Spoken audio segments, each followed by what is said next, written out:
Saya akan share tentang mendukakan Roh Kudus, saudara. Apa yang terjadi ketika kita mendukakan Roh Kudus? Ya, ini belum saatnya PRK, tapi kita memulai. Tapi percayalah bahwa ini masih terus berhubungan dengan antusias, saudara.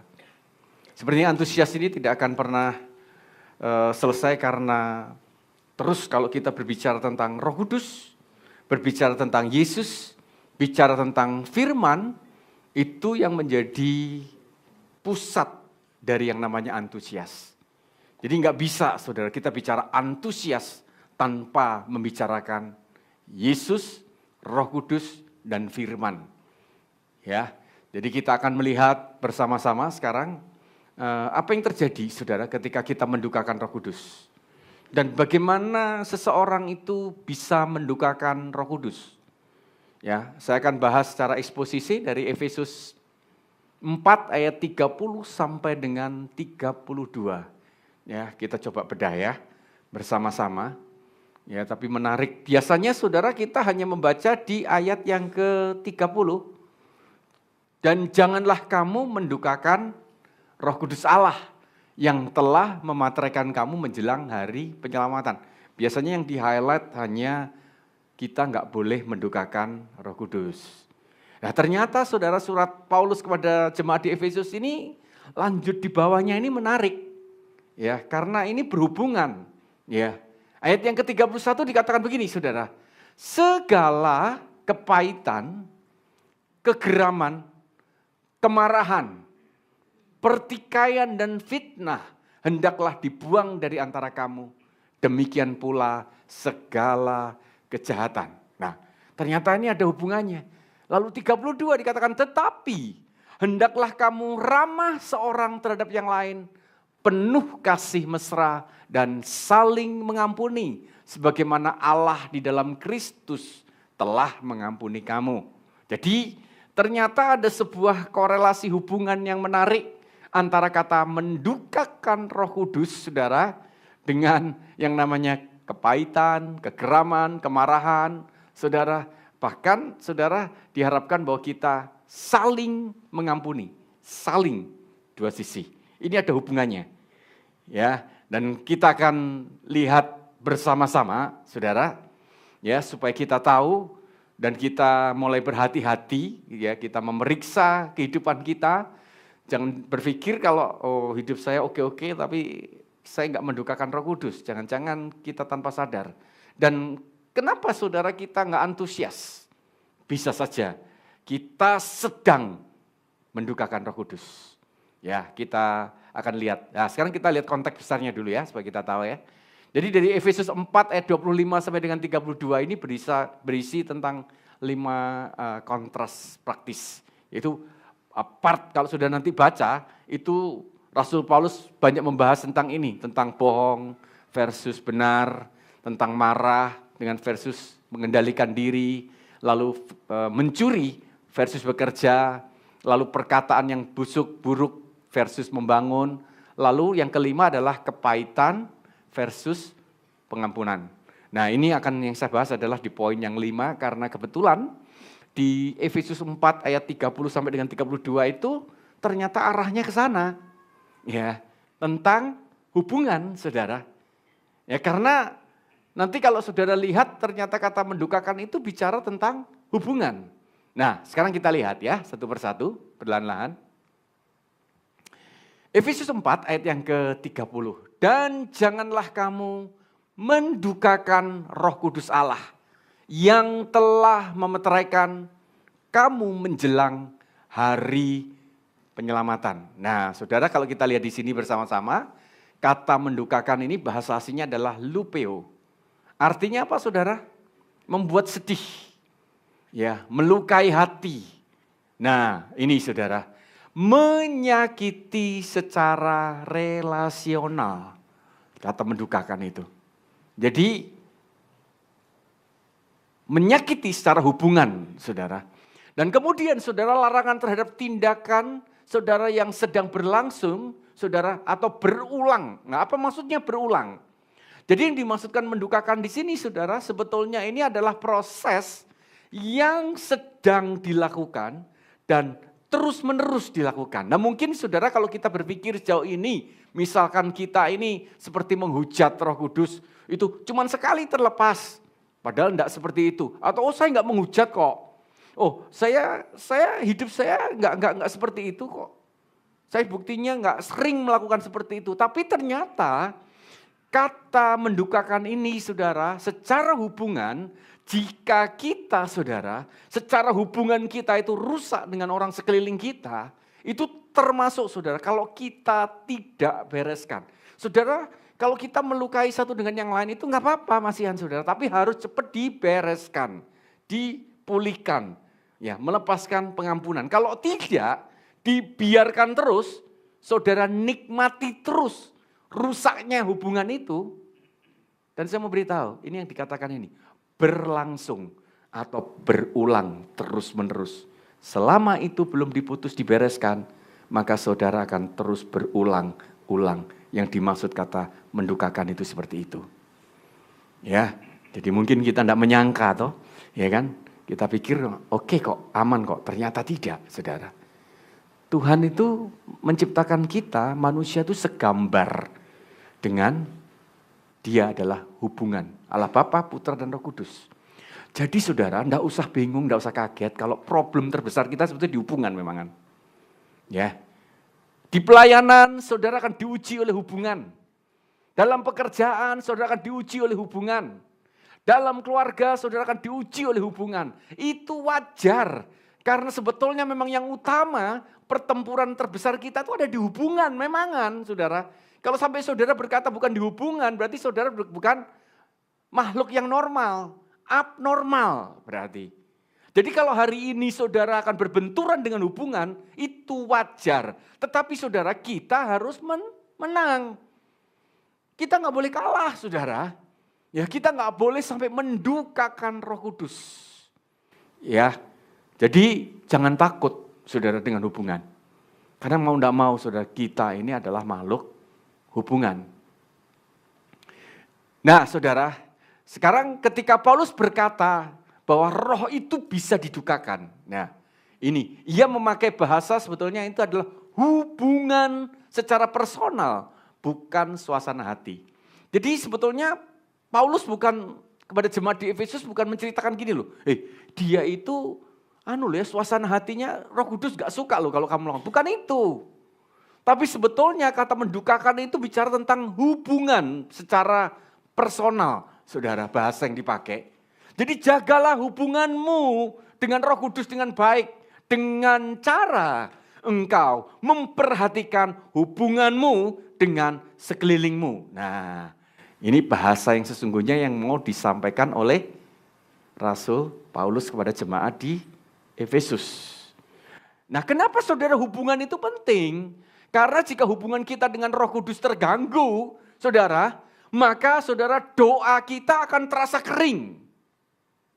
Ya, ada berapa banyak saudara, doa itu hanya menjadi sebuah liturgi, ya, atau kering kita malas saudara untuk berdoa. Ya, dan doa itu sebetulnya kan bukan hanya sekedar saudara masuk dalam kamar, saudara meluangkan waktu, kan bukan hanya itu. Doa itu setiap saat kita terkonek dengan Tuhan. Dan bayangkan kalau itu mulai kering. Saudara akan merasa lelah, malas ketika engkau berdoa. Lalu penyembahan terasa formal. Saudara enggak menikmati sekali. Ya. Kemudian ini lagi saudara, pelayanan terasa berat saudara. Saudara menghitung saudara. Begitu diminta pelayanan saudara menghitung, saya udah terlalu sering bulan ini. Padahal melayani Tuhan itu adalah privilege. Itu adalah keistimewaan. Kita bisa melayani, saudara. Ada banyak orang yang gak punya kesempatan untuk melayani Tuhan. Sementara yang punya kesempatan pun masih menghitung. Pelayanan mulai terasa berat. Dan firman itu sudah tidak menyala lagi. Artinya apa saudara? Engkau tidak bergairah lagi mendengar firman.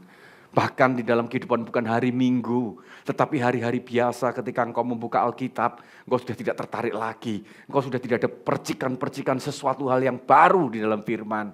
Yang kau rindu dan kau begitu bergairah. Saudara ketika engkau baca firman, itu semua karena hubunganmu dengan Roh Kudus mulai rusak dan terganggu. Jangan salahkan siapa yang menyampaikan firman, saudara. Jangan salahkan siapa yang memimpin pujian. Jangan salahkan siapa yang main musik, saudara. Jangan salahkan LED, jangan salahkan yang lain-lainnya. No, bukan itu. Yang perlu kita evaluasi adalah diri kita sendiri. Yang perlu kita periksa adalah diri kita. Kalau diri kita yang terganggu, saudara, siapapun disajikan dengan baik, tetap akan tidak baik. Jadi, perhatikan, saudara.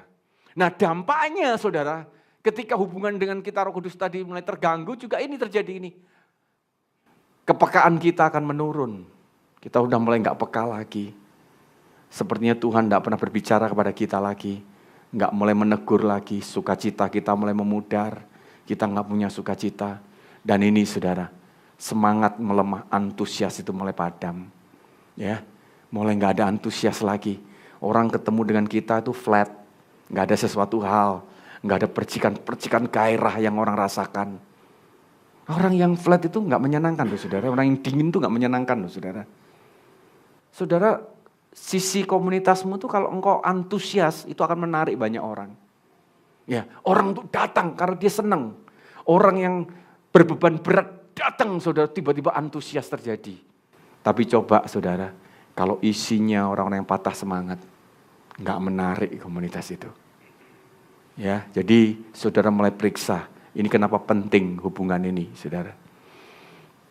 Nah, coba saudara kita bandingkan ya. Nah, ini sekarang korelasinya semakin jelas dengan kata antusias.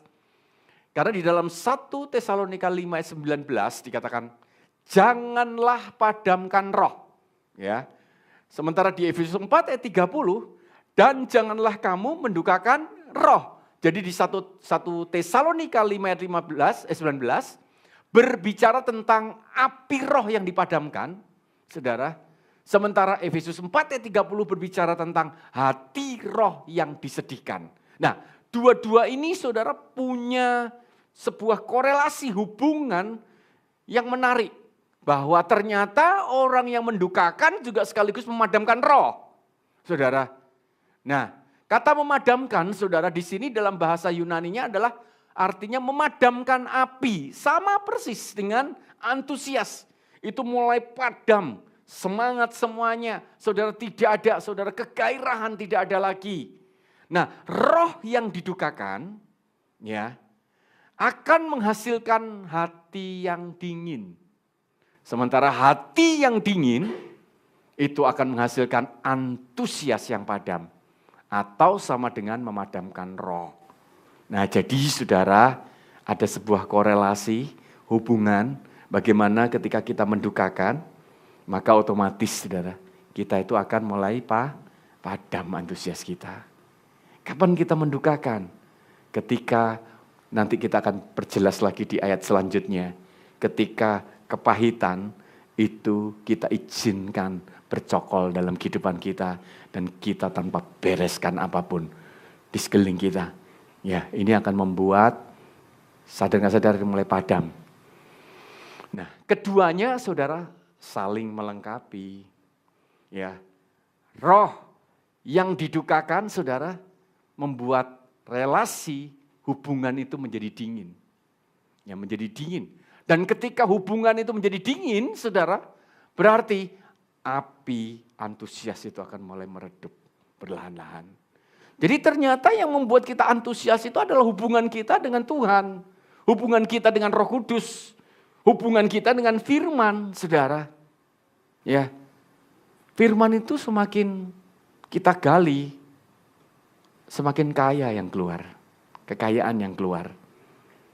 Ya, jadi bersyukur saudara, satu yang kita kerjakan, kita buat pertemuan nanti untuk 4 batch pertama begitu disambut dengan luar biasa. Ya, ada yang nanti akan ikut di batch apa itu ya? Acara apa itu untuk antusias itu sudah ada yang daftar? Berapa orang coba lambaikan tangan? Ada ya? Belum dapat ya sebagian ya. Ya nanti kita tunggu batch yang kedua. Yaitu kita enggak nyangka, memang kita batasi saudara ya. Jadi satu kelas itu cuma 10 orang, ya selama 4 kali pertemuan kami akan bukan ngajar sebetulnya itu saudara. Nanti bentuknya kami akan duduk bersama-sama, harusnya enggak banyak orang, untuk kami bisa berdiskusi, untuk kami cerita, saudara, bagaimana misalkan saya nanti akan share bagaimana cara saya, saudara, punya pengalaman-pengalaman dengan firman. Ya, bahkan saya ingin mendengar juga dari mereka semua untuk bisa berdiskusi, bisa bertanya, sehingga firman itu menjadi menyala. Firman itu menjadi hidup, misalkan begitu. Ya, nanti Penatua dan Jarbim akan bergantian muter, saudara, untuk tentang menceritakan itu. Nah, yang belum, saudara nanti di batch yang kedua. Memang ini nggak bisa banyak, kita buka sekali 4 batch. Ya, ini udah rebutan, ternyata dalam waktu 1 jam udah penuh. Ya waktu itu. Ada yang minta, kami belum dapat, ya tunggu. Karena kita lagi mencoba, lagi trial. Ya, nanti setelah 4 kali pertemuan, berarti kurang lebih nanti dimulai bulan apa ya, Maret ya kalau nggak salah ya. Ya paling tidak habis di April atau mungkin April pertengahan karena ada Idul Fitri mungkin. Nah setelah itu kita akan buka batch yang kedua. Ya, kami akan mencoba, saudara, dengan sendirinya kami akan ditantang untuk Penatua dan Jarbim, kita harus juga melakukan dulu, saudara. Karena di situ jangan harapkan nanti saudara duduk kayak training, bukan. Makanya dibatasi, kita duduk, kita saling share. Ya, saling share bersama-sama, ya, itu cukup antusias. Jadi itu penting sekali. Ya, kita belajar sekarang. Jadi jangan bosan-bosan, saudara. Para ketua sisi, PK, pemimpin komunitas, saudara. Jangan bosan-bosan. Untuk saudara ngecek bagaimana hubunganmu dengan Tuhan. Bagaimana hubunganmu dengan Roh Kudus. Bagaimana engkau membaca firman. Kalau kepingin betul-betul mereka mengalami yang namanya antusias. Ya. Jadi terus dicek seperti itu. Karena itu tidak akan keluar dari sana, saudara. Nah, sekarang kita lihat, ya ini kita tahu ibaratnya sekarang ayat yang kedua, saudara, Efesus 4 ayat yang ke-31. Nah ini saudara, saya juga waktu buka, saya cukup kaget. Ya. Ternyata kenapa Rasul Paulus menghubungkan antara mendukakan dengan ini, saudara perhatikan. Segala kepahitan, kegeraman, kemarahan, pertikaian dan fitnah hendaklah dibuang dari antara kamu. Demikian pula segala kejahatan. Jadi pertama dia berpesan tentang mendukakan Roh Kudus, dan yang menarik di bawahnya, saudara, muncul kata segala kepahitan. Nah karena memang kata mendukakan itu tadi yang sudah saya jelaskan, itu intinya menjelaskan tentang hubungan. Saudara, kita tidak mungkin orang berkata, hubungan saya dengan Tuhan oke kok, tapi hubungan saya dengan sesama tidak oke, nggak mungkin. Ya, nanti kita akan belajar. Nah, sekarang saudara kita lihat. Nah, struktur Yunani, saudara, menunjukkan sebuah progresi perkembangan. Jadi perkembangan begini, saudara. Dimulai, segala sesuatu itu dimulai dari akar di dalam kita. Di dalam batin kita, hati kita. Dimulai dari situ. Lalu saudara akan berkembang, kalau itu dibiarkan, maka akan berkembang menjadi ekspresi verbal. Dalam semua perkataan-perkataan yang kita keluarkan. Kadang-kadang kenapa ada orang-orang kalau setiap perkataan yang keluar itu selalu pahit? Ya karena di dalam hatinya, akar batinnya itu pahit, saudara. Kenapa ada orang yang perkataan-perkataannya kok begitu membangun, yang begitu baik, saudara? Karena akar batinnya dia baik. Ya, kalau itu dibiarkan secara ekspresi verbalnya, kata-katanya mulai muncul, dibiarkan terus, maka akan lahirlah yang namanya tindakan sosial. Perbuatan-perbuatannya semuanya, saudara, akan mencerminkan. Makanya saudara dari awal Yesus berkata gini, apa yang keluar dari mulutmu itu adalah luapan dari hatimu. Ya. Tapi kalau itu diteruskan, saudara, maka tindakan-tindakan kita, saudara, akan mengikuti tindakan sosial kita. Nah, terus kalau kita lihat, saudara, hubungannya apa dengan ayat tadi? Nih, saudara, saya tunjukkan ini. Nah, akar batin itu adalah kepahitan. Kenapa saya katakan?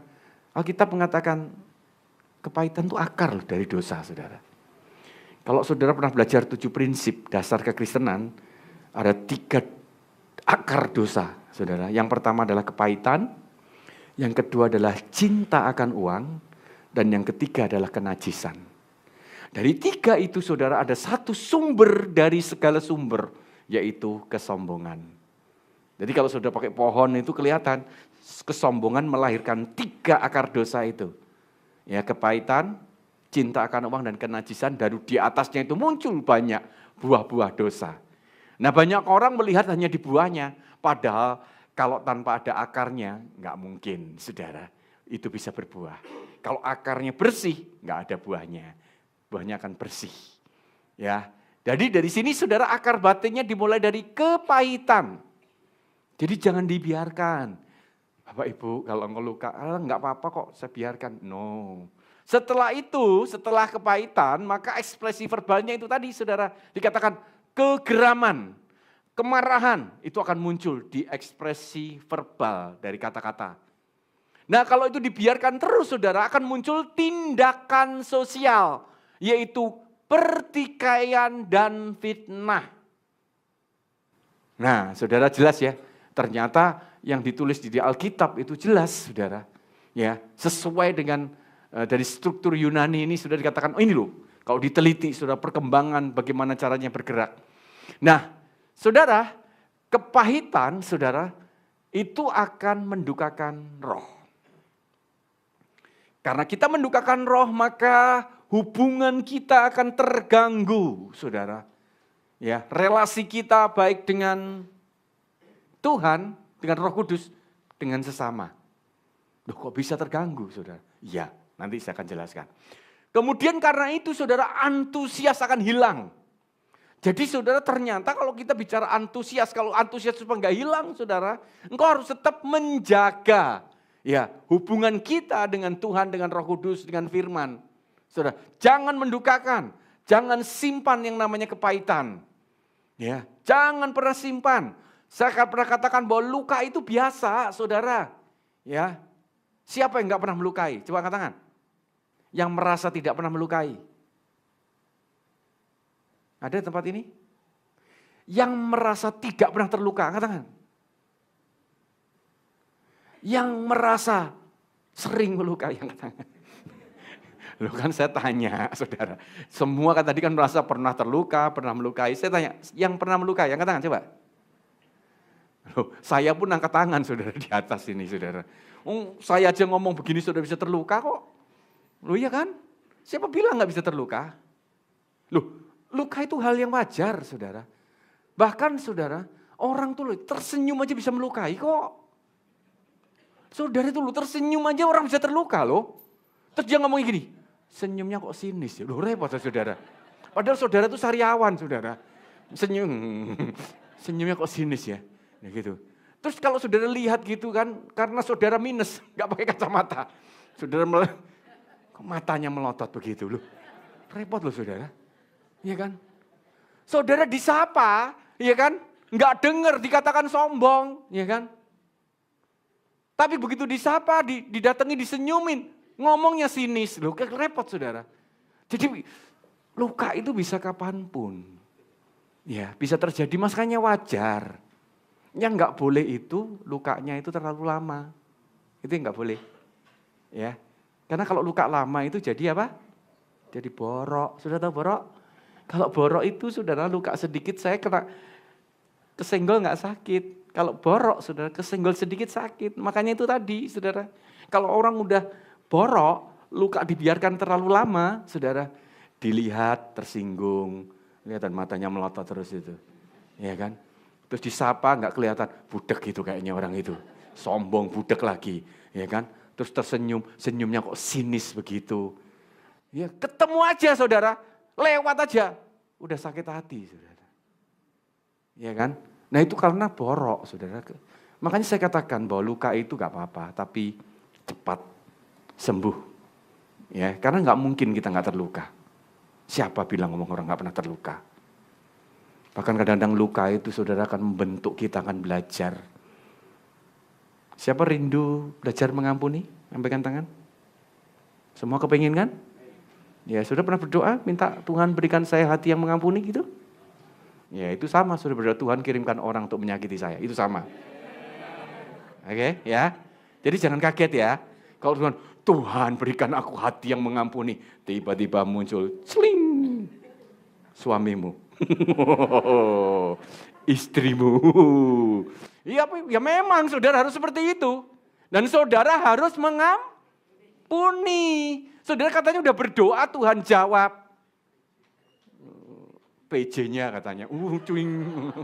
PK-nya, cuing. Wah, Ya nggak apa-apa. Saudara semuanya bisa muncul celing-celing tiba-tiba. Dan saudara bingung, kenapa? Harus orang yang terdekat. Ya, Tuhan bingung lagi saudara. Bagaimana mungkin melukai saudara kalau orang itu jauh? Bisa saudara. Saudara kepahitan hanya lihat foto. Sombong sekali dia. Saya kepahitan. Itu orang gila saudara. Mana bisa. Makanya saudara gesekan luka itu pasti dekat. Saudara, Bapak, Ibu. Jadi tidak usah heran. Orang yang terdekatmu lah itulah yang melukaimu. Katakan amin. Ya. Dan saudara harus belajar untuk melepaskan pengampunan. Ya, oke ya. Jadi jelas ya. Jadi hati-hati, saudara, jangan disimpan borok. Ya. Nah, kemudian saudara ayat yang terakhir, yang ketiga kita lihat. Nah ini saudara lihat. Tetapi hendaklah kamu ramah seorang terhadap yang lain. Penuh kasih mesra dan saling mengampuni. Sebagaimana Allah di dalam Kristus telah mengampuni kamu. Nah kita lihat kebenarannya. Ada 3 hal yang harusnya terjadi. Jadi saudara, ayat pertama, kedua itu menjelaskan apa akibatnya, bagaimana cara kita bisa mendukakan, dan ayat ketiga itu sebetulnya solusi. Ya, bagaimana caranya supaya kita tidak mendukakan. Jadi gini, yang pertama saudara, kita harus punya karakter yang baru. Saudara, jadi ramah seorang terhadap yang lain. Saudara, sebetulnya ramah ini bukan berbicara saudara kalau ngomong sopan, iya, baik, bukan itu saudara. Tapi ternyata kata ramah ini bahasa aslinya adalah Kristos. Itu artinya baik hati dan yang menarik itu berguna. Saudara, jadi berguna itu gini saudara, hidupmu itu menjadi berkat. Itu kata ramah itu begitu saudara. Karena ada banyak orang ramah di depan, di belakang nusuk. Nah misalkan begitu. Tapi ini saudara berguna. Ya. Saudara itu kalau bersama-sama itu mendatangkan keuntungan. Bukan merugikan. Oke, yang duduk suami istri coba tanya kiri kanan suami istrinya aja kalau ini. Ngomong, selama ini menikah sama aku tuh untung apa rugi? Tanya gitu aja saudara. Coba ditanya coba. Ya, kalau nggak bawa suami atau istri tanya temennya. Yang temennya deket. Kamu selama berteman sama aku ini untung apa rugi? Tanya gitu aja. Coba jawabannya apa? Untung apa rugi? Kalau masih mikir lama itu pasti rugi. Percayalah sudah. Ya untung nggak? Nah itu. Heri teriak langsung untung. Ya itu. Ya untung ya. Jangan jawab rugi. Karena saya lagi khotbah. Ya. Gimana jawabannya? Siapa yang untung? Angkat tangan. Ayo, jangan dibawa ancaman ya, saudara. Sambil dilihatin. Angkat tangan. Nah, itu karena ada Iis. Tadi begitu teriak lupa kalau Iis sudah datang di belakang tadi. Ya. Ya, jadi itu artinya ramah itu seperti itu, Bapak Ibu ya. Nah, terus sekarang ngomong kiri kanan, sekarang ngomong gini. Siapapun dengan teman boleh gini. Aku janji, ngomong gitu ya. Mulai hari ini kalau kamu bersama-sama dengan saya, pasti untung, ngomong gitu. Ya, berani nggak? Ayo, berani nggak? Ayo, berani nggak?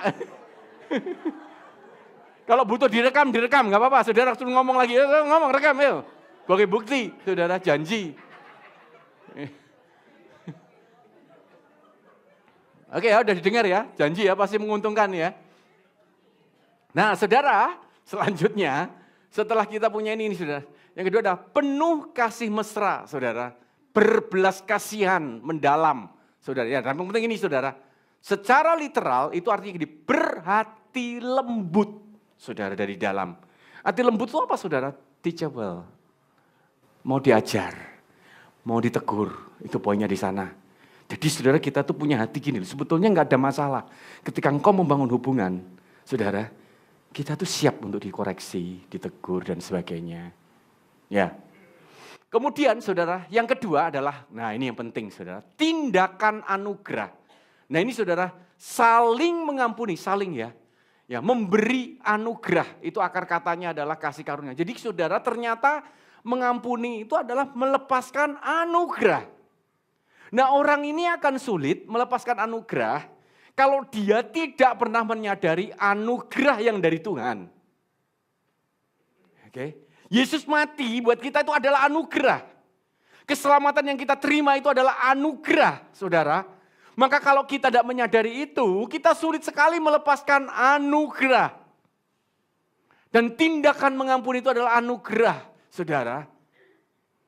Makanya saudara, dasar kebenarannya ini ditulis, saudara. Sebagaimana Allah di dalam Kristus telah mengampuni kamu.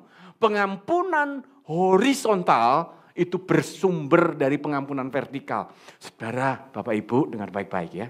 Kalau kita ini tidak pernah bisa merasakan hubungan kita dengan Tuhan, saudara akan sulit sekali mengimplementasikan hubunganmu dengan sekelilingmu. Kalau saudara hubunganmu dengan Tuhan kacau, pasti hubunganmu suami istri pasti kacau. Saudara, dengan sekeliling pasti kacau. Kenapa saudara? Karena ternyata itu timbal balik. Kenapa kita bisa bertahan? Saya pernah sampaikan ya saudara, bahwa hubungan kita tuh sebetulnya harus relasional, bukan transaksional. Transaksional itu selalu menuntut, kalau saya udah melakukan seperti ini, kamu lakukan apa? Nah, apakah itu hal yang salah? Itu nggak salah, saudara, karena apa saudara? Karena memang dia nggak punya sesuatu, makanya dia mengharapkan orang memberi. Tapi kalau saudara jadi salah saudara, kata kok ini kau terapkan kepada sekelilingmu, kau terapkan kepada Tuhan. Tapi kecenderungan manusia itu begitu. Kalau dia terapkan kepada sesamanya seperti itu, dia akan terapkan dengan Tuhan yang sama. Tuhan, saya sudah melayani ya. Berarti engkau harus berkati aku. Itu transaksional. Terbalik saudara. Harusnya, kenapa saya mengampuni? Karena saya sudah diampuni terlebih dahulu. Kenapa saya memberkati? Karena saya sudah diberkati lebih dahulu. Kenapa saya harus mengasihi? Karena saya sudah dikasih terlebih dahulu. Kenapa saya melayani Tuhan? Karena Tuhan sudah melayani saya terlebih dahulu. Jadi saudara, kalau saudara melakukan itu, ketika engkau melakukan orang tidak menyambut saudara, saudara akan tenang. Orang tidak menghargai saudara, saudara tidak peduli. Karena saudara hanya untuk melakukan, karena Yesus sudah melakukan kepada kita terlebih dahulu. Inilah yang menjadi sumber kekuatan kita semuanya. Makanya kalau kita nanti antusias, itu akan tercermin di dalam kehidupan kita. Bukan berarti saudara antusias itu sempurna, tidak. Saudara, bisa gak terjadi konflik? Bisa gak melukai? Bisa, tetapi setelah itu terjadi, saudara akan bereskan. Bisa beres gak? Sangat bisa. Jangan dibiarkan lama, terus itu terpendam dan hilang. Saudara, kita anggap gak terjadi apa-apa. Nonda, kita harus anggap beres semuanya, bereskan semua kita dengan Tuhan. Ya. Dan yang terakhir saudara, bahwa kepahitan itu memadamkan saudara kepekaan kita terhadap roh. Tetapi anugerah pengampunan yang kita lepaskan menyalakan kembali api rohani. Ya. Jadi mulai diperiksa ya semuanya, baik itu suami istri, hati-hati ya kan, dengan sesama pelayanan hati-hati saudara, dan mulai diperiksa semuanya agar api Roh Kudusmu mulai menyala kembali. Jangan izinkan ya kepahitan dan semuanya memadamkan api roh kita. Amin. Mari kita berdoa.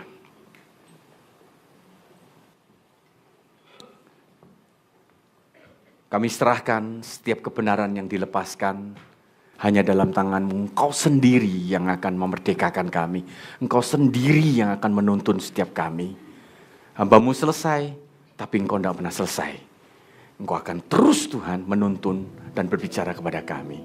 Kami serahkan semuanya hanya di dalam nama Yesus.